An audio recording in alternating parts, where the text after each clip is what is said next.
This chapter we will discuss how to find parts to sell on eBay. My recommendation is using ready-to-run RTR/RC kits produced by the hobby-grade manufacturers, namely Traxxas and Arma. Purchase one or maybe two of the Slash by Traxxas, in 2-wheel or 4-wheel drive configurations. The 2-wheel drive also comes in a drag format, however I do not recommend starting here.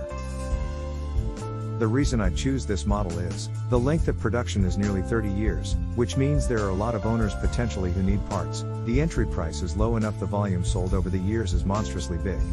This is a simple business, the larger the market the more potential buyers, and as many people believe they can't compete with manufacturers on part prices, competition is low. If you choose not to use the Slash, I caution you on choosing a model that has a large production number, is moderate priced, so purchasing parts makes more sense than buying a new vehicle. Look for something like the Slash, low entry price point, production length is long, is widely used. Possibly modified over the years by hobbyists, all of this creates potential buyers. You will want to take some time to familiarize yourself with what parts are selling on eBay for whatever model you choose.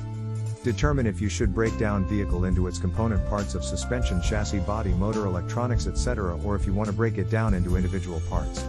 You will get more comfortable with making that decision as you gain more experience in the market, and this is why I suggest keeping extremely good notes on what you do, breaking the vehicle down, which parts you package up for resale, and how you list them. Add this all into some kind of notebook or product tracking software so you can easily see what's most effective, how long different methods take to move the stock, and help you decide what you want to do moving forward.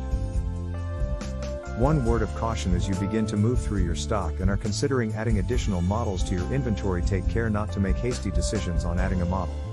Often the newest models on the market will be your least profitable and sometimes even take the longest for you to sell the parts, and parts on the shelf going unsold will strangle your business growth.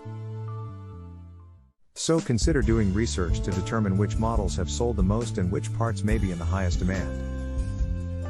In future chapters, we will discuss expanding your business to include sourcing parts from a distributor, as well as making the decision whether should you include or not include used parts in your store inventory. You now have got your vehicle broken down, you've recorded all of your parts, and you are ready to add them on eBay to your account. Determining the price to sell them will be your next step as you move into creating listings.